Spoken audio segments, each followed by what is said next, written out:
Our principle of design this week is unity. So unity is the feeling of harmony between all of the parts of a work. It creates a sense of completeness. Unity can be created by repetition of colors and shapes, as well as a theme.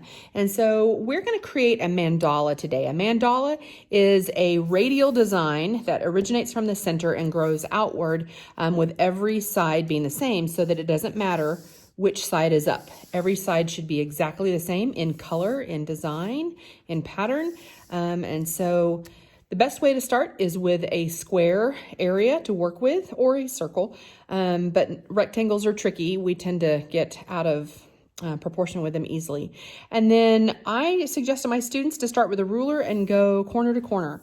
And so that will give you the definite center, and you can then, create some additional spaces. And from there, just begin growing it. So I can decide if I want some triangles, some curved lines, straight lines, and start adding your shapes.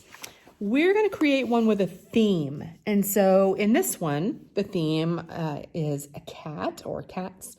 And so my shapes and spaces, as they grew, started to turn into things. I added smaller circles with this arch to create a paw print. I created the silhouette of a shape of a cat head. So now I'm working on the cat's water bowl. And this one that I'm doing here is with colored pencil. You can do it in a marker, in crayon, paint, anything that you want to do.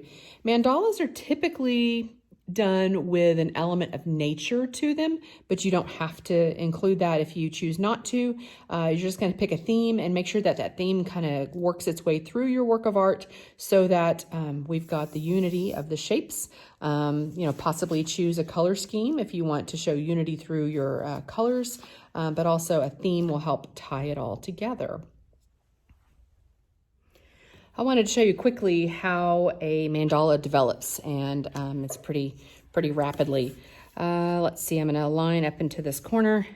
My ruler I'm using here is not quite long enough, so I'm just going to kind of rig it here. And then corner to corner.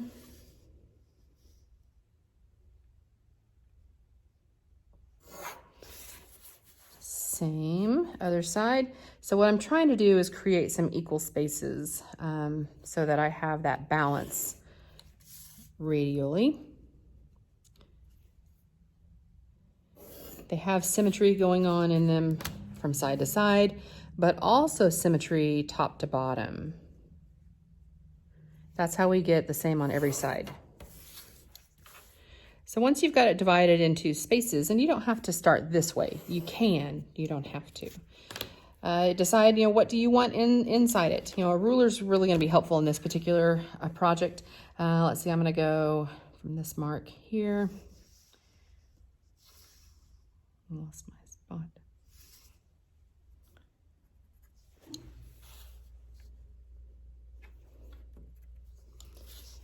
And so just with some easy light measurements to get started, it can help you get things the same on each side. You can begin adding geometric shapes, diamonds, triangles, squares, anything like that, or some more organic ones that are more free form and kind of going the way you want them to go.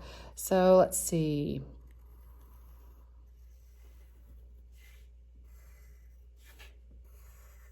And whatever you do on one side, you just got to make sure you're doing the same thing on the other side.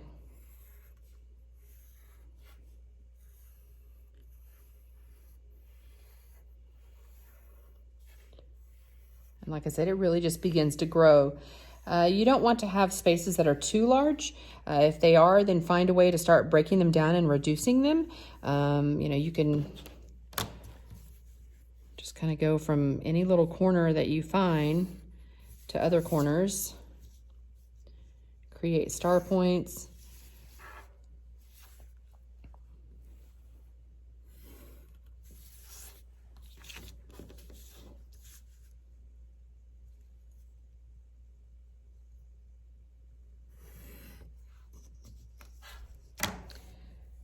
And you just keep going.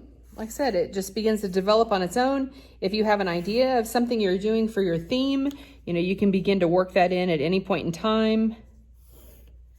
There's really no right or wrong other than it's the same on every side. So whatever you do to one side, you have to do to all 4 sides so that when you turn it, they're identical and you can't really tell which way is up. And then find a way to include your theme.